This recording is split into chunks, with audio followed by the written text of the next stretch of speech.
everybody. Welcome to another SE review show. I'm Reid, and I've got a bunch of other people here joining me for this great show today. What's up, you guys? Hey, everybody. What's up? Howdy. Hello. Hey, want to give a quick intro? Just go down the line. What's up, Nathan? Hey, yeah, I'm Nathan. I've got a YouTube channel called Abstract Activist. Just uploaded a video today. You should check it out. Nice. How about you, Will? So I'm Will. I'm Twitch streaming under Deviant Robot and do a bunch of other stuff under Deviant Robot. And I don't have a video out today. Cool. Yeah, it's your first time. Welcome. Also, first time, Thank you. Jacob. What's up? Hey, everybody. My name is Jacob. It's my first time doing one of these. No YouTube channel to plug yet. But if you're lucky, you can find me on Reid's channel doing SC at Runyon Canyon or UCLA in LA. Yeah, I've got a few of his conversations on my second channel, so feel free to check out those. But yeah, we got to get you a channel soon. Anyway, John, what's up? Hi, I'm John. I run the YouTube channel Quality Questions. I upload videos fairly frequently, but I should have one coming up soon. But yeah, check out my channel if you want. Mm-hmm. And how's it going, Mark? Hey, everybody. And definitely check out John's channel because I've started to watch it too, and it's really cool and some really good SE going on there. And I have a YouTube channel called Being Reasonable, and I hope you check that out as well. Mm-hmm. Yeah, how's your vaccine hesitancy conversations been doing, Mark? They've been doing okay? Well, I have a lot of video that I haven't edited yet because, you know, I just think if I throw it up on YouTube, they're just going to take it down again. It's kind of a waste, but... Yeah, that sucks. Yeah. We're stuck in a tough spot talking with all sorts of people when there's privacy policies on YouTube we got to adhere to. Or community guidelines. Yeah, so that's a fresh topic we've all been talking about. But now for today, we're just going to do a throwback to an Anthony Magnabosco video that he's classic. He was talking to some Mormons like in 2019, and the occasion is because Anthony's going to this conference this weekend on Sunday. It's a post-Mormon conference. I think that's the terminology they like. So if you're near Salt Lake City, definitely check out this conference. I think Anthony's going to be talking after, what's his name, John Dellon a little bit, and near the end of that talk. But also Jacob is going to be going as well and tabling for SEI. Are you excited for that, Jacob? Oh, very. This is kind of like me going and doing my Mecca back to my people, you know, to Salt Lake. And I'm excited to go back as a former Mormon. I did some school in Utah at the Mormon private school, BYU. And then growing up, Salt Lake was sort of always an annual vacation spot for us. Yeah, I want to give a quick just bio of you. Like you're the also post-Mormon, as they say, right? Yeah, I guess I'm sort of a token post-Mormon here. Also, post-Mormon, ex-Mormon, former Mormon. For me, those are interchangeable. But I did grow up. I'm glad Mormon, you're here. You'll both be able my to give us parents. some background into the video that we might not know. Oh, totally, yeah. And this video is great. I rewatched it recently after I heard about this. And Anthony does a really good job quickly getting up to speed with sort of how the Mormon faith construct works. And you can see some frustrations as well with sort of the wall that Mormons can put up with their faith as this impenetrable, feelings-based kind of thing. So I'm excited to dive into that. Yeah, let's just jump right into the video. If I can share it here. There we go. There's a lot of preamble with Anthony getting a sandwich and stuff, but I'll just skip right to the conversation. That was the best part. That was... Yeah. Every YouTube comment is like, can we talk about why you did? What was his like dry tuna and something else? So, Real quick, I just wanted to... Yeah.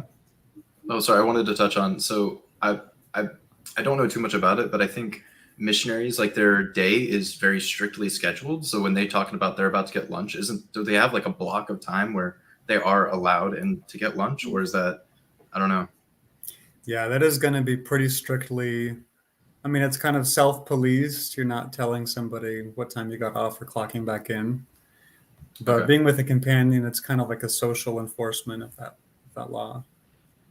Jacob, can I ask as well, because something that might become apparent later on, but is there a hierarchical dynamic between these two? There definitely seems to be the person that Anthony's obviously more experienced speaking to, but the shorter gentleman seems a little bit. Yeah, they show that pretty freely, that one of them is a junior companion, the other is a senior companion. So it is like formally, instituted. And the reasoning is just one person is more experienced, so you pair them up together in this way as a training thing. And how does it work where someone hits the campus and they move them around to a different campus or a different state? Or, I mean, how does that all decided? Yeah, they touch on a little bit in the video because I think Anthony had met this senior companion before, and it was a different junior companion. But they have a transfer every 6 weeks where the mission president at his discretion decides who stays and who gets switched around to a different zone, so to speak. Gotcha. Is that partly to stop being too familial or to building up too strong a bonds? Essentially, is that? There's a lot of reasons. Well, I enjoyed being transferred because it was just like fresh and fun and new. And sometimes there's a companion that you don't vibe with, or you just get tired of getting rejected by the same people all day, every day. I'm going to use this as a learning opportunity today because I had some Mormons come by my house and they dropped off a book a couple weeks ago. Yeah. And they agreed to an interview. At least I think they did. And I have their number. And so we're in touch. And so I'm just going to pick a day to, I guess, rent a space in the library and meet up with them and interview them hopefully next week. We'll see if they show up. I'd love to chat with them. Yeah. Can't wait for that. Just before we start, I just want to, because I don't want to interrupt it so early on, but I think paying close attention to the shorter guy's body language, like you can see the way he's holding himself, the way he's holding his hands. He looks nervous throughout the entirety of the video. And there are points where that's more pronounced than others. And I don't want to keep interrupting when it happens, but yeah, it's definitely something I noticed immediately, and it just continues throughout. That's why Anthony likes to interview on his feet, so he can catch some body language like that. Yeah. Yeah. Cool. I didn't know that. That's very smart, though. Here we go. And are you still okay with me recording it and everything? Yes. Okay. Oh, we're on fast I speed. aim for respectful conversations that are fairly brief. And if at any point we start like debating and arguing, then I've dropped the ball. Okay. My goal is not to debate or argue. Yeah. It's to get clarity. Remember we talked about the metaphoric U.S. football field, how we progressed on the field and moved back. Yeah. Mm-hmm. In my view, the end zone of that is clarity. It's getting a full understanding of your reasons and how you're concluding that this stuff is true. Yeah, that's wonderful. Okay, let me just put this guy up. I'll draw some crumbs on there. And then this guy here. I'm having an incredible day of interviews. I absolutely love doing this. I can kind of see the appeal of what you're doing. Like talking to people about their deeply held beliefs. Oh yeah. What is I'm actually honestly curious. What is the reaction to what you're saying? Do you get a lot of people just they just wave you off and you don't even get a one-on-one, or do they just politely listen, nod their head? And what is a success to you? Let's start with that. Okay, so basically our pitch is this. That's what I'll call it, as a pitch. We pitch our idea and our service to people.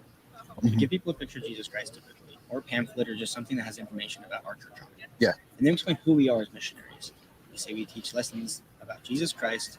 It takes about 10 minutes. Afterwards, we leave you with a prayer for you, your family, your schooling. Do you do the lessons right there on the spot, or do you try to invite them to some of these after school things that you offer? So most of the time, we schedule a lesson later on in the week. Did someone want to say something? Or no? I like that Anthony's taking an interest in their technique, like their proselyting technique. Part of me wonders if he's looking for changing up his own formula, They're very open about what they do. It's interesting. Yeah, describing it as a pitch, I thought was quite interesting take. Very abrupt. That's not like the candor that I ever took when I was a missionary, by the way. All right. But it's always on campus. We haven't really taught a lesson with students anywhere else other than campus. So we meet them in between classes typically. Okay. So it's on their time. It's usually outdoors, though, I take it. Yeah. typically. Oh, I see. You say like we're gonna meet down at the bottom of the stairs at 3:00 on a Thursday. Do you do Yep. that type of thing? Yeah. Okay. Or shoot them a text and say, where do you want to meet today? And they'll say, Mm-hmm. at the fountain next to the library or something like that. How long have you been at this spot? Almost 2 months now. Huh. Okay. How's it working out for you? Like, are you getting a lot of people showing up and listening to what you have to say and considering it and maybe even adopting it? Yeah, for sure. I mean, turnover rate is obviously pretty high, especially with college kids. They'll say, yeah, we're going to meet up. We shoot them a text when we meet up. Nothing ever happens. Yeah. But with those that do meet with us, the response is very positive. We share what we consider to be a unique message because it's one that a lot of people haven't heard of before. Mm-hmm. However, when we can take a second and break it down for people, especially who already have a Christian background, a lot of things that we talk about in Christianity, they're pretty far-fetched. I'm going to be honest with you. Like someone That you talk about or those other people? Christianity itself. Oh, yeah. Stories in the Bible. Do you find that you have more difficulty talking to a Christian as opposed to somebody who doesn't think that there are any gods? Or is it equal? Or I'd say it's about equal. Christianity is nice because we all have that base in Jesus Christ. But that's where we get hung up as points of doctrine. Where someone that is not familiar with Christianity is usually fairly open to, hey, what do you guys believe? What they want to compare what they believe to what we believe, and so I'd say it's about equal. Mm-hmm. I'm surprised that I've Anthony often didn't found make more of that far-fetched comment, that because he didn't even caveat it specifically within the framing of just the Mormon belief, right? Like he didn't say that the Christian narrative is more far-fetched than the Mormon position. He literally just said the Christian ideal is pretty far-fetched. That seemed like something I would have anchored on and not maybe chased it down right there, but maybe written that down and come back. It's a bit early. It's a bit early in the talk to talk about that. True. Exactly. But it might be good to just say, "Oh, Farfish, that's interesting." Just say it back. Yeah. Or like, what does that mean? That's a good one too. Yeah. What do you mean by far-fetched? Yeah, Elaborate. good. What exactly is far-fetched? Yeah. Yeah. that getting hung up on the points of doctrine can interfere with our ability to understand the quality of the reasons that you're using to conclude that this is true and how you're verifying that those are good reasons. We talked about that a lot last time. Yeah, we've been working on the course the past year, and that verifying came up early on in writing, and we talked about it's more like just more broadly checking the quality of reasons. That's probably the language we would use nowadays. There's something here as well, which is apparent throughout the video, which is that it's kind of difficult at this point because I think Anthony's definitely keen to continue the conversation he's having with the more experienced gentleman he's speaking to and he's spoken to before. He ends up then focusing the conversation on the more junior person, but he's kind of impatient to get to the interesting part. And I think his impatience in this video is quite pronounced in a few cases, in a few moments. And I think it's an interesting lesson. I think you can't really have two conversations simultaneously. I think that's very difficult to do, and I think that's something that's been spoken about before. Yeah. But also, I think your own enthusiasm to get to the juicy bit of the conversation, I think in this case is causing him to skip some steps, and that becomes confusing later on. But yeah, it's interesting. Mm-hmm. Probably one of the reasons why they stay in pairs, because it is more difficult, for us to question something to stay on track. So they just kind of help each other out. Anyway.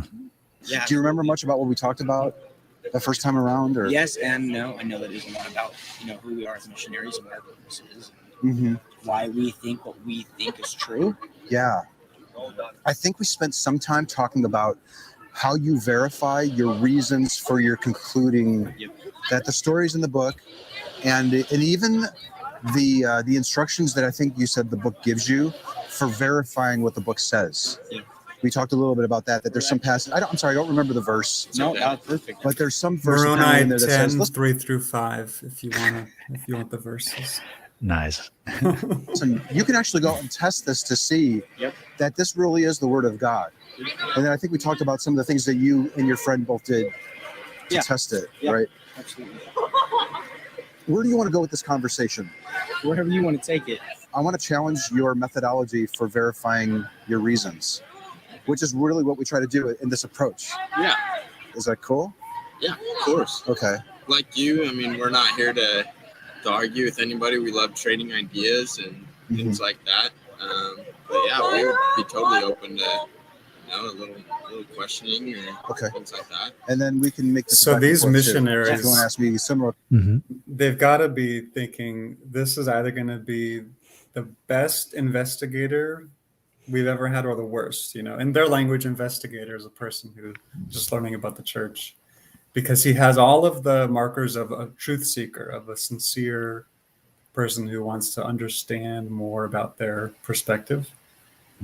And I can kind of read just in their body language and the way that they're responding that they sort of want to let him steer the conversation, because wherever it goes, they feel confident that they can bring it back to their missionary message, which is he even gave him a free sandwich. Yeah.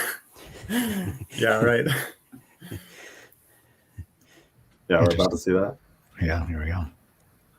questions. Yeah, of course. So since your friend is new, maybe I can ask him some of the same questions that I may have asked you. Absolutely. And if you have to ask questions that are even maybe sound a little bit bashy, we'll be good with that too. Oh. Like not contentious, you know what I mean? But oh, yeah. that's what you want to go into a little bit deep. Oh, well, number one, I don't think it would be effective if I did. And number two, I really just wouldn't want to bash what you're believing. Okay. Okay.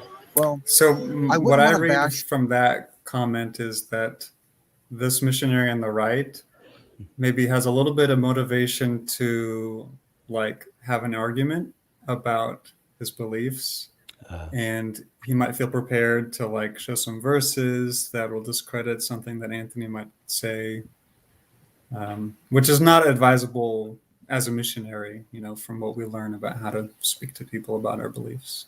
Why is that? Just because it doesn't accomplish the goal of getting them open and receiving, you know, the message. What did you learn that does accomplish the goal? Like when you're Great question. Yeah. Okay. Yeah. So I don't have my manual with me, but so there is a big emphasis on listening and understanding sort of like the two-way dynamic of the conversation. And my understanding about missionary effort in the church is that this is relatively new. Like when my dad was a missionary, the emphasis was on sticking to the script. You have A and then B and then C, and it's going to be applicable to everybody, one size fits all.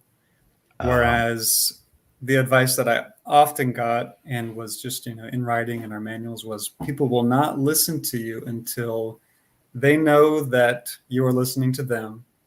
They understand that you understand their beliefs, and you can show them that what you're teaching them fits into what they already understand. There's some similarities. Mm-hmm.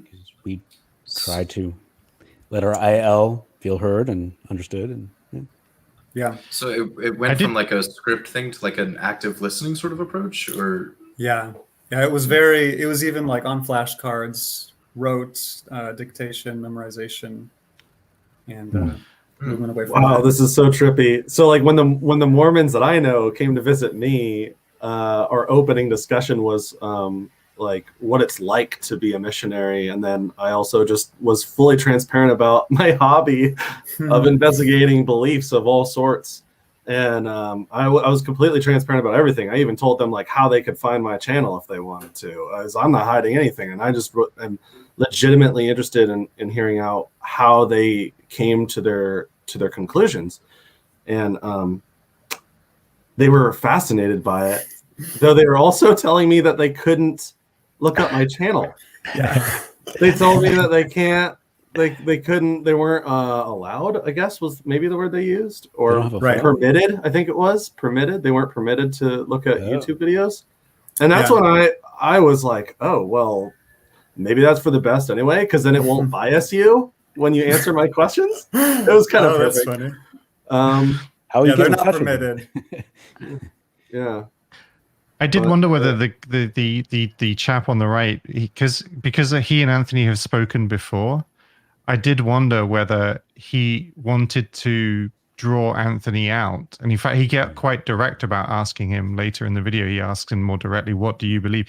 Because I suspect, the SE approach has been criticized even for having a bit too much of a poker face and not really putting a dog in the fight. And I think that allows people to suspect your motives. And I slightly wonder if that was quite tactical on his part to sort of say, look, if you want to be rude, be as rude as you like, because I want to know what you think. And if this is actually an attack in some way and you're just being very polite about it, it would be much easier for me to respond to this if I know where you're at, I think. And I did wonder if that was a part of that. Yeah. And I think one of Anthony's strengths is he really, when you're watching his videos, he really puts people at ease quickly. I mean, within 2 minutes of talking with him, he's, you realize you're talking with someone, a good guy, and it's going to be a fine conversation, and you don't need to be defensive. And I think it's kind of cool he does that. He does a cool thing, and you'll see him do it a lot, which a little move that he'll do, which is somebody will ask him a question that I know damn well he can answer immediately, but he won't do. He'll pause and he'll look to the side as if staring off into the distance, and then he'll come back with a pre-canned response. and I think you're going to see him do it in about sort of 2-3 minutes, and it's coming up. Wow. Yeah, this conversation is special because both sides are so prepared, but they've got different paths that they want to be on. So we'll see how that intersects. Yeah. You as a person. Okay. What you believe might actually be problematic and what, in my view, missing. Yeah. So maybe I would want to bash the belief, I suppose, but I don't want to bash the person. Okay. I distinction between who we are and the things that we think are true. Yeah, of course. And I want to figure out, I actually want to work with you both and anyone else that I talk to, how they're verifying their reasons. So maybe I could just ask you if that's okay. Stay. Okay. But what I'd like to understand is how you went about figuring out that that's true.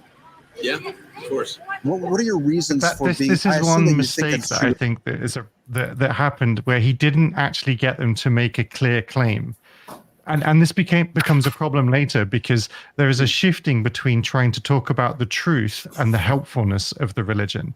And because at this point, I don't think they necessarily grounded a claim, it meant later on in the conversation, it became less easy to know what they were trying to justify in their dialogue.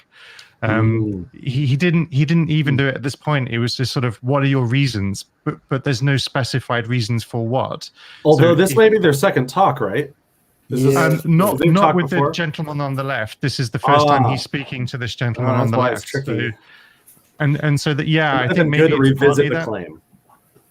Yeah, that's right, which would have made more sense. But because this is a new conversation with this chap on the left, they haven't reestablished the explicit nature of the claim.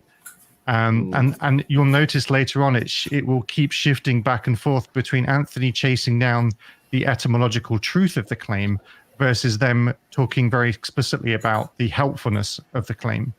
And so if their claim was just that the Book of Mormon was helpful, then they're actually making potentially quite useful points.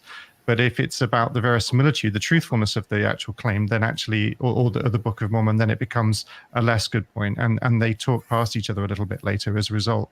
Good point. Might be good to make that distinction. Mm-hmm. To a certain degree. Yeah. For myself, I would say that I tested the opposite side of the life I live now. That I didn't live according to how the church says God wants me to. And I experimented with things that were contrary to what we believe, and for myself personally, I found that I wasn't happy, that it wasn't fulfilling. A lot of those things left me feeling empty, discouraged. They were not pleasing, and I found that I was truly happy when I was practicing this gospel, that I was around my family, I was around my friends, I was with people who wanted to believe, who had that hope of a better life and in a God. And so for me, it was really just about, I've been to both sides of the road, if you will. And Would it be fair to say that you are happier today and your life has more meaning because you decided to, for one reason or the other, or maybe other reasons, think that it's true? absolutely. And when you didn't think that it was true, your life didn't have this meaning. You were less happy without. Yes, sir. Yeah, Okay. that's very accurate. Yeah. Yeah. Is this like an appeal to consequences? I guess, assuming he's using this as a reason to think it's true, is like, I got benefits for it, therefore it's true. That might be what he's trying to say. Hard to know, though. Yeah, I hate to go back to the survey. Good old survey again. But this, I think, would be number 15. Mm-hmm. It is okay to accept something as true because it's comforting. I see you laughing there, Willow. No. Yeah, it's like there's another point later on, which is the shared truth narrative, which was on the survey as well, which I think would have been useful in this conversation. I thought it was Anthony was quite interesting there because he reframed what the gentleman on the left was talking quite heavily, I thought, and it felt like it was expediency rather than clarification in this case.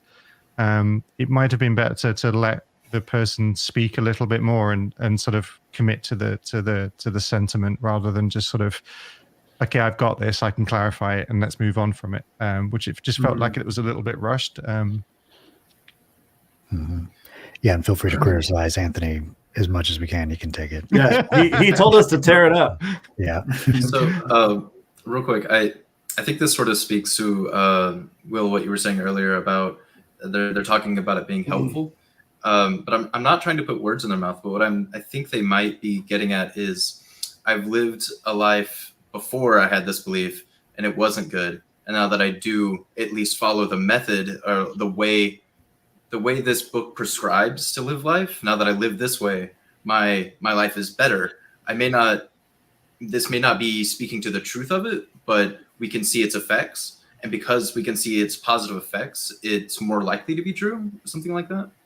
Yeah, like and that's a claim he can make on his own testimony, and that can't, he can say my life it may well be true for all I know, and it's a difficult claim to address, because it's purely subjective at that point. Yeah, and the Mormon script, if you were to respond, well, what about another person's life that has the same amount of meaning but a contradicting set of claims about the universe? They're likely to respond that just like a slice of pie, they can have some of the truth, but we have the whole pie. Nice. And so that would have been great because then you're back to truth. So Right. that's where I felt like this wanted to get to, was just okay, that this is better because it's true. So now we can disregard the valued assessment of it being better or worse and get to the truth, which would have been, I think, where this conversation, I think the lack of anchoring it in truth is where it starts to sort of waver around a bit. And this is why I like Mark Solomon's approach on your channel being reasonable when you ask how important is the truth to you on a scale between 1 and 7, where 7 is it's very important. Because that can open up a dialogue on what the truth even means and whether or not, if this thing were false, would you still carry on? Or if this could never be proved, or it just opens up a dialogue on how we value the truth and how we value questioning ourselves. Yeah, thanks, Nathan. And then, and sometimes that's helpful to do in the beginning, because when they change the reason, if someone changes the reason for the claim, you can always go back to remember. You said scale from 1 to 7. You said truth is really important to you, and kind of remind them. do you have people tell you numbers less than 3 or 4? I've heard it. I've listened to every episode of Mark's podcast, and I've heard a couple of people give lower than 7. Yeah, it happens. What do they put in the number 1 spot as far as like what's more important than truth? I don't know if I ask it that way, but sometimes that throws me when I ask, how important is truth to you? They'll believe the claim at a 7, but then they'll say, how important is truth to you? And they'll say like a 2 or 3. Yeah. It's a hard thing to put both in your head at the same time. So. And honestly, that can be helpful because a lot of people in their own minds, they're a 7. Though when you really dig, they're actually like a 5 or a 4, like compared to like how I would rank a 7. And so it's good to see that if they're acknowledging that, that's great, because then you can open up a dialogue about why that would be. And then you can use an outsider test for that. If somebody else didn't value the truth, how would you resolve your differences with them? Yeah, I like that. I like that. Yeah. There's actually a good outsider test deployment in this video. It's quite sneakily done in a clever way. I quite liked it. It's not the obvious deployment of it. It's all right, let's do it. So like a typical SE question that I might ask now is, do you think it's possible for somebody to get meaning and purpose and happiness from a conclusion that's not really true? Well, I think we have to be careful with that. I think that my way is not the highway, obviously. That the way I found happiness is not how everybody's going to find happiness. And so I would say that it is possible, yes. Could somebody find happiness thinking that a completely different God exists and they get meaning and purpose from it, and yet it's the completely different? We maybe use Vishnu or something in our conversation. I think maybe some Hindu God, that somebody gets tremendous meaning, purpose, satisfaction, and happiness from thinking that it's real? Yeah, I think it's entirely possible. I think that, for me, the definition of happiness is freedom. It's that ability to choose what you want to do with your life. And so for me, I chose something opposite of what I'm doing now, and I didn't like it. And so now I'm choosing this lifestyle, and I'm choosing this way of living. Mm-hmm. And that is what makes me happy, is living how I do now. But that is obviously not the same for everybody. Some people will find happiness, or at least what they think is happiness, in drugs or alcohol. So other people will find happiness in a different religion. Other people will find happiness in material things. Are you saying that your life is better because you think that it's true? Yeah, I would say so. Okay. But I would say that I think I would have. I would probably have fallen down a little hole of chasing down the consequences narrative there, because there is a carrot and a stick, isn't there, here? And I think it would have been quite tempting to say, okay, well, it's clearly not take it or leave it, right? There are asserted consequences to you not following this, but the truth is that would have been so unhelpful in this conversation, and it's definitely a thing that I need to work on, is being more aware of not wanting to chase down those sort of points that are winnable but not helpful. If this is true and that it brings me happiness, one of the beautiful things about what we believe about God's plan is that He gives everyone that freedom to choose, and people are allowed to do with their lives what they will. That's one of the beautiful things about our missionary work, is that it's all service based. It's all out of that mindset that we want to help you. If you don't want it, we're not here to bother you. We're here to try and help you. You did a wonderful gesture for me just recently. You bought me some water and a sandwich. I am grateful for that. Yeah. Do you think that you wouldn't have even considered doing that if you hadn't decided that this God is real? Do people need to have your God in order to do good things? No. I believe that we believe that there's inherently good people in this world, that that there are good people in the world. It's not restricted to just religion or just our religion, that people do good things every day. I think I agree with you. I think that if you weren't with the LDS Church and you just happened to be out here, maybe we'd chit chat, I would imagine that you would probably still offer me a sandwich. I'd hope so. Yeah, and I would probably do the same to you. In fact, I think last time I offered you water, but I didn't have it. Yeah. I think something along those lines. Okay, so if somebody can be good and find meaning and purpose and happiness with a completely different God, or even without any God, why is that a good reason to think that you have it correct? I would say, for me, one of the largest source of knowledge and truth is the scriptures. Now, people have their differing ideas about scripture and how true and how not true it is. But for me, I took that promise very literal that you talked about earlier. In the Book of Mormon, it states that if you have a desire to know if this is true, then pray and ask God. And I took that literally, and I tested it for myself. And for me, the scriptures are truth, and the scriptures teach that we need to have faith in Jesus Christ. We need to repent, and we need to be baptized. And so for me, that is truth. That's what brings me fulfillment and happiness. And I want to share that happiness with others. Now, obviously, not everyone's going to accept that, but for me, the scriptures is what is that truth there. So I caught him saying "for me," and whenever I hear that, I want to ask what the elaboration of is this the same as another person's truth, or is it just for you? Yeah, exactly. That's why I thought of your survey again. It's like you need to acknowledge that shared truth narrative, because and Anthony doesn't address this again, and I think this is again, this is kind of where the sort of narrative of truth could be honed in on, I think, a little bit, and I think it sort of gets missed a little bit. I'm not quite sure why. There's a lot of distraction going on, I think, in the environment, which is probably not helping to a certain extent. I've always found the seek and ye shall find narrative a little bit sort of unpleasant. It seems probably very true that if that but I don't think it's helpful because for the same reason. I think if you go looking for things, you're likely to find them whether they're there or not. It's interesting, but you hear it quite often.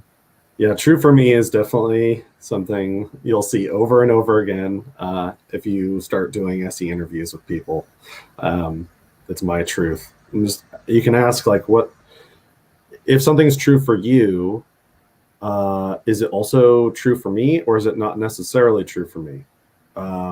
If you have a belief that this God exists, is your belief that it also exists for me as well as for you? And if so, how can I discover that? Because I want to know it. Help me figure out how you got there so I can get there, because I want to know it. Also, when you hear this, if someone says it's something true for me, it's a subjective truth, it usually requires you to spend some time fleshing that out, because if you move on from that and don't really address that in the beginning, it will come to haunt the conversation later. Because if something's true for you and something's true for somebody else, I mean, everything's true. And so what are you really talking about at that point? There's a point to which I think when people are saying that, what they're really saying, you're wrong, but I don't want to have to say that overtly, so I'm going to suggest that somehow we're in some different shared universe. But what they're really saying is it's true for both of us, you just haven't realized it yet. It kind of reminds me, there's an old joke about sort of a bishop talking to an atheist, and the bishop says to the atheist, the thing with you is you're stuck in a dark room looking for a black cat that's not there. And the atheist turns around to the bishop and says, well, I think you too are stuck in a dark room looking for a black cat that isn't there. The only difference between us is you think you found it. And I think that to me is the truth of the situation. When I do talk with people who have New Age beliefs or more of the new kind of supernatural beliefs, I do get the sense when they say that, I think they really mean it, that everyone has their own truths and we're all right and we're all, in this together kind of thing. I'm sure maybe other people have had those kind of conversations. Yeah, you're right. There is a sort of alternate we're all in our own universes in some sense. And yes. That's when you bring out this one. Usually if pressed, I think people will discern between those kinds of truths, which are more things that we could never verify to begin with, and then things like the number of Tic Tacs, odd or even, where there are some things that we do share that are easily verifiable. Yeah. But for the things that make people happy and are really hard to disprove, what's the harm in saying that it's our own individual truth? I don't think that this missionary has that New Age thing. I think he's being courteous to Anthony, but if pressed, he would probably get on the more mainstream Mormon fundamentalist view that this is uniquely true among religions. And Nathan has a whole recent video about this concept on truth, if you want to check it out. Yeah. Yeah. I do. I have several. Check them out. I'd love to, yeah. Yeah. Here we go. The scripture has some sort of wording that encourages you to test it. Yeah. And it sounds like you did. Yeah. Did you honestly go out and test it and do some sort of thing? I think I even asked you a similar question. And I think that you said that you did. And you can jump here in any time too. Okay. Here's what I'm wondering about your test. And I think I may have asked you the same question. There might be some redundancy here. That's just fine. because he's new. Yep, I get it. Okay. Did you perform Oh. a test that could end in a failure? I didn't like that, by the way, and just because he's new, like that felt it was such a tiny little thing, but it felt very minimalizing. He's new felt just very diminishing of this person. It's just a very small thing, but this is a new conversation, or this is the first time we've had this conversation. Would have been a better way of framing that. it just made it sort of very much push him into this junior position, which he's already adopting in every ounce of his posture in this moment. Yeah, I just really did that. That was he's new thing. It's just, I don't know. These little things are sometimes very. Yeah, it's good to be careful. It's good to be careful, though. You know, you just have to try to catch somebody up to something. He's kind of stuck in this weird spot where he's had a conversation already with one of them and not the other. So yeah. But we're about to get to the juicy part, which is testing, and I think this is what the rest of the talk becomes about. Yeah, it's about testing. Yeah. I don't believe so. No. Meaning, just to be clear, Back up 1 second. a test that, when performed, Volume, hang on. There we go. Same question. There might be some redundancy here, That's just fine. because he's new. Yep, I get it. Okay. Did you perform a test that could end in a failure? I don't believe so. No. Meaning, just to be clear, a test that, when performed, would lead you to conclude to your satisfaction that this isn't the word of God. Does it have a failure component to it? Or is it only a test that can confirm it? I believe that it's only a test that can confirm it. But to me, the asterisk there, if you will, is do you want it or not? People that read the Book of Mormon to disprove it are not going to find things that are true in it. If you're looking to disprove, What did he just say? Let me go back. do you want it or not? People that read the Book of Mormon to disprove it are not going to find things that are true in it. Wow, that's really telling, I guess. That is really telling. Yeah, that seems like the opposite of science, where we have a model and we're trying to break it as hard as we can and see if it stands up to our testing. And if it stands up, then we're more likely to think that it's true, rather than protecting some sacred belief from tests that could show that to be false. Is what these guys are saying, Jacob, is that resonating how you? Yeah, I could list like 5 verses in the Book of Mormon that encourage you to, read these words with an open heart, a contrite spirit, in the spirit of prophecy. There's 1,000 ways to word it, but the takeaway is, if you want this to be true, and heck, if you just assume that it's true, then based on that assumption, if you continue down this course, you will have the feelings that confirm to you that you had it right all along. There's a Minefields episode. A Minefield is a great YouTube channel, and they do a lot of like psychology-oriented episodes. And there's one episode called The Power of Suggestion. And I highly recommend that you check that out. And basically, what I'm hearing is it sounds like psychological priming.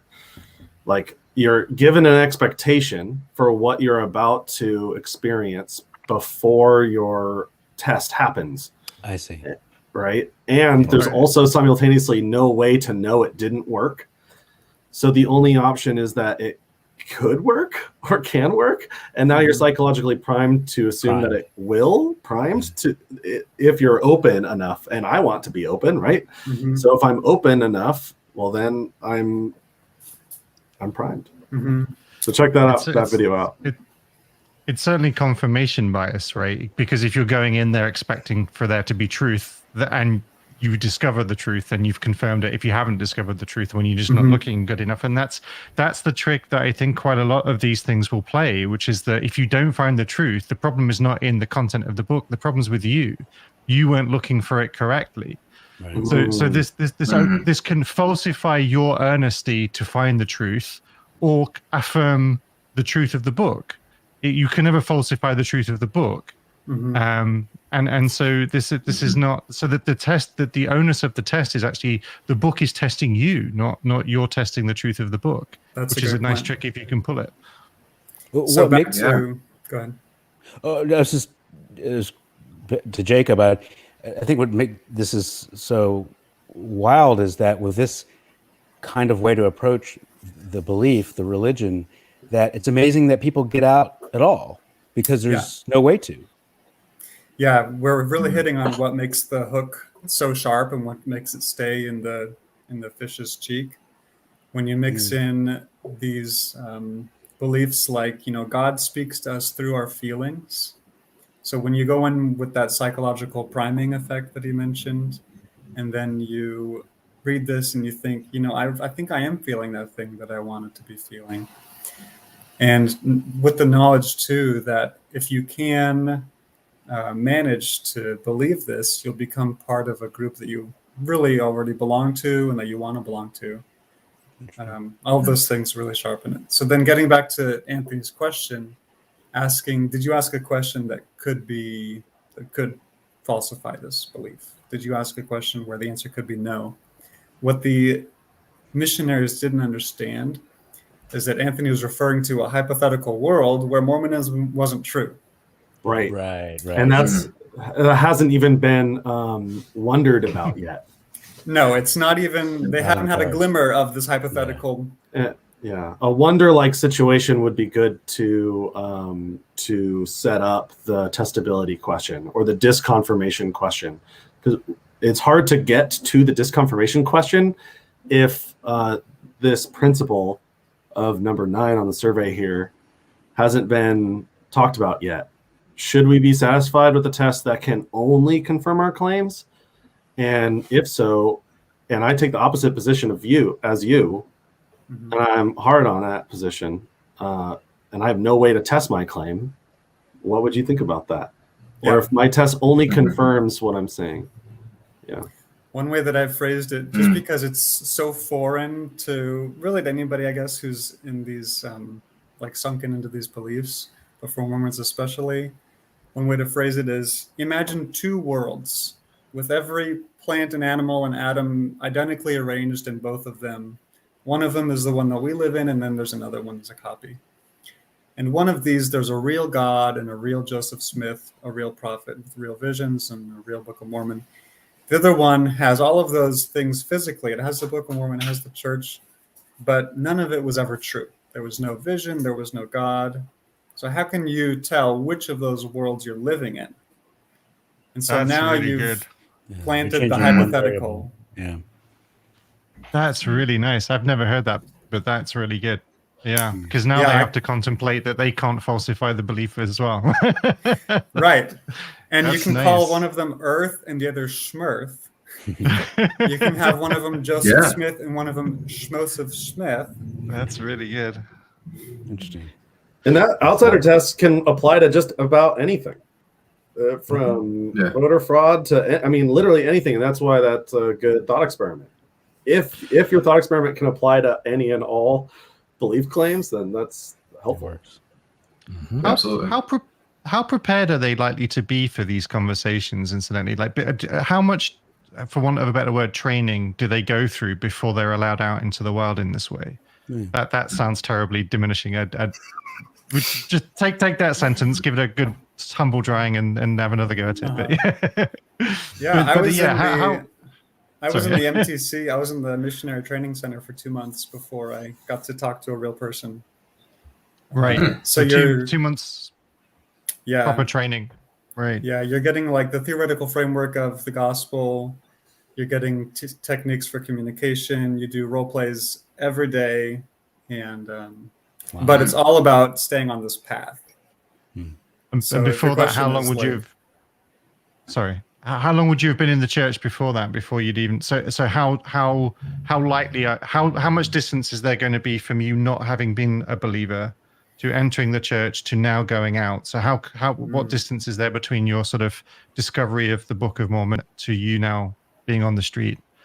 For most Mormons, just because of demographics, most of them are going to have been members their entire lives before this point. I think that would probably be the case for these 2 missionaries. They mentioned that at least one of them was from Utah. But you are eligible to be a missionary 1 year after your baptism. Wow. Okay. And there's a lot of people in Brazil where I serve my mission where there's a higher number of converts than there are members who are born into the faith because people are converting so rapidly there. Wow. It's common for a young man to get baptized at 17 or 18 and then before college go off to the mission. Wow. Yeah. It's Wow. the pipeline, you know. Baptism, mission, marriage, temple, kids. Once you've sunken into that path, then you're not really getting out. Damn. You got out. Yes. Is that why a lot of the missionaries are just so young, like 18, like they want them to go on this mission before they, settle down and have kids and stuff like that? Yes, it's so important to the church because they have their own statistics that show if you can stay in the church past the age of 24, 25, there's a good chance you'll make it until, death do you part. Right. They even lowered the age of the required minimum age for women from 21 to 19 because women at the age of 19 and 20 and 21 were doing other things. Gotcha. Wow. Anyway, here we go. If you're looking to disprove Could you repeat that again, just to make sure I got it? Yeah, people that are reading the Book of Mormon to disprove it are not going to find truth in it because they don't want it in the first place. A person has to want the truth in order to accept the truth that's in the book. Yeah. So I'd say if all you're doing is reading the Book of Mormon to bash the LDS Church and try to tell them they're wrong, then there's really no point because you're just going to try to find fallacies in it, which I don't believe there are any. But I try to do that, and your heart's not in the right place. So if you're going to try and read the entire book for things that are wrong, and then you're going to kneel down on your knees and say, "Well, God, I know it isn't true. Can you just let me know that?" I don't believe that's how it works. And in the scripture, it states, if the desire of your heart is to know that these things are true and to know what you've read is true, then you get down on your knees and ask God. And so for me personally, it's about the mindset you have going into it. I don't believe that somebody that doesn't already want to read the Book of Mormon or read what we believe is going to get anything out of it. I think I understand what you're saying. In order for somebody to conclude that your holy book is the truth, they would have to first make sure that they're not approaching it as, how can I go about and show that this is wrong? Exactly. I need to approach it as, it's an attitude. Yep. I have to approach it as, this is what I think you're saying. I have to approach it as that it is the truth, and then I need to figure out what I might stumble across that might show me that it's not. Yeah, basically. Is that what you're saying? Yeah, do you have to approach it from the perspective of it's truth, and then I'm going to start with that? Why would a person start with? I would differ that. I would say that you need to have a hope that it's true. And the reason I say that is because we believe that in the Book of Mormon it talks about Jesus Christ visiting the people of the ancient Americas as a resurrected being. You have to start with the hope that it's true. You have to start with the hope that there's more to the puzzle. I'm going to say There's more to the gospel puzzle of Jesus Christ. That there has to be truth in here. Let's say somebody says, I hope that this is the word of God. Yeah. And then they embark on an exploration of a holy book, anyone, including yours. An honest exploration with an open attitude of willingness to accept it. Could somebody go through all that on any holy book and conclude that it's true when in reality it isn't? I would say that promise is found in the Book of Mormon, so we take it very literally. I would say that's a hard question. The promise, yeah. That's a big question. The book. Yeah, that is a good question. And that is what SE does. It takes reasons and abstracts them to check for consistency. If we could do it to any holy book, could someone, find meaning, hope, and purpose in anything and conclude that it's true merely because of that? Unfortunately, also, again, this is this sort of vibe of impatience in Anthony here, because I've seen him do. He just doesn't let this. Just let him sit with it for a while. Just and let him think would, about it. Yeah. He's normally so good at that, to the point where I'm watching the video maybe for the third time and I'm still getting uncomfortable. He's so good at leaving that silence, but he stomps on it right here. And again, they were considering it. Yeah. Yeah. It was cool. It was a cool moment. These got to be these interviews with missionaries. It's got to be nerve-wracking as a content creator because you're wanting this interview to be good because it's going to get a lot of views, and you have a lot of pressure. So I'm noticing it also because I watched this a little bit yesterday. He did what I often do, and I'm trying to fix this about myself, where you ask one perfectly good question and then you just keep asking questions. Going. No reason. When you should just let that hang, let them respond to it. Right.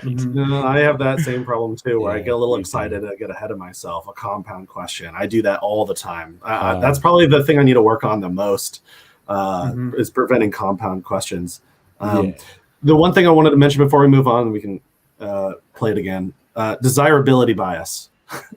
It's kind of like I think was it on the You Are Not So Spark podcast? They had an episode on desirability bias or something like that. It's really pervasive and it's hard to bring up in a question form. Though, well, I guess it's not terribly hard. Though it might make somebody uneasy to ask, like, if something is desirable, does that make it more likely to be true? Like these are hard questions to ask.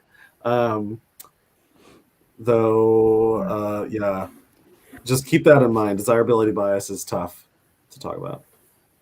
Yeah, like maybe how does wanting just something to be true relate to it actually being true?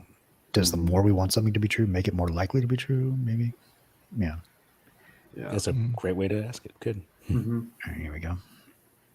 I would say that's a hard question. That's a good question. The book makes a promise that it's the truth. Yes. Yeah. And then it gives you some instructions on how you can validate it. Yep. Yeah. But what I think I'm hearing here is that if you approach it with the attitude of, I'm skeptical, I don't really think that that's true, I'm going to figure out if it is, a person may not be as open to accepting it as the truth if they approach it from that attitude. Are you approaching your acceptance of what the book says from a place of bias? So for me personally, What's another way that he could have asked that question? Right. Yeah. Because we all have biases. Is that why you're asking it that way, or it seems like it would raise defensiveness straight out asking that? Yeah. Because the crux of it is that he's trying to demonstrate to them that if you ask a question with an answer that you desire, then you're going to tend to get that answer that you desire. And that's like the working definition of bias in this conversation. So this is probably a different way you could have phrased that. So to me, it felt like it was an opportunity for the outsider test again. Like, could somebody taking the same attitude to a different book come to a similar conclusion? And this we stick here for a little while. The same problem, I think, where I think it's there are lots of opportunities where we could have used an outsider test, and I think they got missed here, and I think that would have been one of them. Yeah, I think the best way to address. Sorry, go ahead, Reid. Maybe think of like if some other random person came up to all three of us with a book in their hand, and they said, "This book is true," and we don't know what it is. Would us wanting it to be true potentially bias us in figuring out if that is actually true? If us hoping that book is true from the get-go, should we want to think it's true or hope it's true at all? What should our attitude be towards an information? Maybe. There's an odd claim made in a little while which kind of addresses exactly that, and I think they bring it up where they sort of suggest there's something that he mentions. He's read many religious books, and actually says that none of them make the unique claim that the truth is in them there somehow. And it was such a stark claim that no other religious book seems to claim that it's the unique truth, that it really stood out. So the gentleman on the left, I think, literally almost brings this point up, that somehow this one is special because he wanted it to be true. It's right there. Hashtag spoilers. We've almost hit an hour. I want to check in. We might want to do a part 2 here, or we could keep going, whatever y'all want to do. How much longer is left in the video? Yeah, we're halfway. Oh, halfway. Ooh. I mean, I've got time, but like maybe a little bit further because we're gonna get to testing. Oh man, he talks about a Subway sandwich. That I have so much to say about. The video we're watching is itself an hour, and then we're giving a bunch of commentary on it. So yeah, It And might we're take only another halfway. hour at least. It will. We can make a part 2. That's fine. Sure, let's do that. Let's go another 5 minutes, and then we'll potentially do another part 2. How about that? Sounds Okay. Another cool, video. cool. Here we go. Did a lot of research on world religions before I came out on my mission. It was just one of those things that I was fascinated by. I love learning Good for you. about other cultures, other people. I think that, like, first of all, that respect that you have to have for all people is what's going to allow you to really connect with people and trade ideas and share thoughts with them. For me, I would say that I think that it's specific to the Book of Mormon. While I do respect other cultures, and while I have learned about them, I would say that idea. I haven't read another book of scripture that really states that idea of if you read this and then you do this, then it will be manifested to you that it's true. And so, while I applaud other people and I certainly respect them and their beliefs for those other books of scripture that they believe to be holy, I would say that while this is specific to our religion, that's the promise that it gives. The book promises that it's the truth. And earlier you were talking about points of doctrine. I jotted it down on my board. I'm not interested in what other people think is the case. I'm not interested in their doctrine. I'm not so much interested in yours until we can see if somebody has good reasons and a reliable process for testing the claims. Yeah. So I don't want to get too wrapped up on, yes, of course, people can believe whatever they want. Mm-hmm. I want the three of us to focus on methodology. How can we go about figuring out that what that book says is true really is true? I want to get into your method, your process, the steps that you used. Yep. So we can talk about your testing. However, if this is a test that can only confirm and there's no way to have a fail test, it makes me wonder about the quality of the test. I'm not saying that you can't describe what a failed test would look like. Okay. But I do want to throw that out there as something to consider. Yeah. Let us ask you, do you believe in God? In what? Do you believe in God? I don't think that there are any gods. I mean, that's a tangent.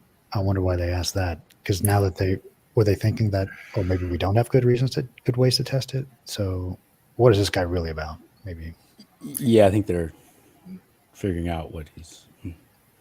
Did you guys notice the closed hand, cupped hands, rubbing hands, crossed arms, like all the time? That guy, to me, is signifying he's more concerned about his evaluation here than actually engaging meaningfully in the discourse. And I think that makes it very difficult to speak to somebody when their presence is should not actually doxastically open to the conversation, we should say, or like engaging with the conversation. He's literally just trying to toe the line, I think, and is concerned about how he's going to be reflected on after the fact. Mm-hmm. I'm interested more in the other guy, the more senior gentleman, because I'm trying to see, because I think that question, that direct question, do you believe in a God? I think that's getting to the heart of it. Again, I think he's getting slightly impatient and wants to know where Anthony's at to try and calibrate whether this is an attack, is it a criticism, is it just this lengthy passive aggressive thing, and I think that this is coming out, and it kind of gets interesting from here on. So this is me just like speculating on where he could have been going, but what I think he might have been trying to do was we're trying to figure out what the truth in this book is and figure out methodology. Do you believe in a God? How did you get to your belief in a God? And if like Anthony had said yes, so he might have been trying to do that, but then Anthony answered, no, I don't. So good, John. Yeah. I hadn't even thought of that. Yeah, I kind of assumed that at this point they'd sort of picked up on Anthony's challenging questions, but you're right. At this point, he still might have believed in a different God. So, yeah. Huh. And I always like to keep in the back of my mind, there's really two things people are asking when they're saying, do you believe in a God? There's like the abstract proposition, does a God exist? But also like there's the conflation of other things. Like, they're really asking, do you believe in hope, meaning, and purpose in a way to make sense of morality as well? All of that is built up into it. So if you say, no, I don't believe in a God, you're saying to them potentially, no, I don't think there's a way to get hope, meaning, and purpose in morality. To be Right. Oh, Oh, man. It's like adding more steps in the conversation, though, because then you have to be like, what do you mean by God? And then you're being pedantic. So it's like kind of, it's a fine line. And then Anthony did that thing that he does where they asked, do you believe in God? And he said, I don't believe in any gods. Where he's bringing like fairness and more objectivity to a conversation where they have this implication of we're all Western, we're all monotheistic, we're part of this demographic. And that throws people sometimes when you ask an interlocutor, how do you use the plural instead of the singular? Because sometimes I've had them say, you mean God, not God. And so it leads to conversations. Yeah. That was a very good move on Anthony's part, and that would be a mistake. Because of course you slightly want to defend. It was quite a direct question. That the bristling, the tendency to want to respond in kind, sort of kicks in a little bit, and having to check that and realize that you're still talking to them. The locus of the conversation needs to remain with them and not shift the conversation to then engaging with your belief. And I think that's a very difficult thing to remain calm on. And I think Anthony sort of neatly sidestepped it there. It was very good. Yep. So let's probably leave it here. I think Anthony and Jacob will be in Salt Lake City on Saturday, maybe Saturday evening, Saturday night or something. We can pick it up and maybe have Anthony on here. And I'd love to hear from Jacob how it went too. So yeah, the conference is on Sunday. So maybe we'll catch him before, or maybe early next week. We'll see. But we've gone long enough, probably. So yeah, thanks everybody for doing the review show. This is good. Oh wait, someone's here. That's awesome. Oh, Jacob again. There we go. Before we go, just so you know, there we go. There it is. Was it SEI? Was it that released all this new cool content about vaccine hesitancy and improving our dialogue about that whole conversation? Check it out. I think it's on SEI Twitter. I tweeted it today. You can follow me at abstract_SE. And then also Anthony released it on his Twitter. Check it out. It's really helpful information. We put a lot of time into like this spreadsheet. Really polished too. Yeah. It's really good. I highly recommend you check it out. It's very shareable. There was a lot of time that went in it. Several different meetings with a bunch of us nerds getting together, coming up with the best responses to common things that we hear when having discussions about the vaccine. So definitely take a look at that. And Yep. Can you see that? Or am I can see it. You can see it. Yeah. Yeah, it's a tweet by Anthony. Yeah, but then I tried to show more. Oh, show more. Oh, we saw a few like the slides. Yeah. Okay, great. Yeah, click the bit.ly link because it'll bring you to the table. There it is. This is a highly detailed list of common things we hear about the vaccine, and then typical poor responses, decent responses, and then ideal responses. So definitely brush up on that before your Thanksgiving dinner for next week, 2 weeks from now, right? That's right. Yeah. Don't sit on the sidelines. Don't be passive. Like, take a look at this stuff, study up, engage with people you know. Ask questions. You just made me realize this is going to be the first time I'm going home for the holidays after starting like actively practicing SE. So this is going to be a really interesting holiday season. Wow. Awesome. Absolutely. Oh yeah, maybe. Yeah. I'd love to see more SE videos of like with friends and family. So if you're going out to Thanksgiving and you have a chance to record at least everything audio, that would be great. Yes. Send it to us. How SE can help you with Monopoly. That's what we need. That's true bringing harmony to the world is just solving the problem with board games with friends. Yeah. That's yeah. We resolve conflicts of all kinds. All right. Cool. Thanks, everybody. Hopefully, we'll be back Cool, in a few guys. days to continue this chat. This is good. Thanks, everyone. Thanks, all. To be there. See ya. Bye bye. Thanks, guys.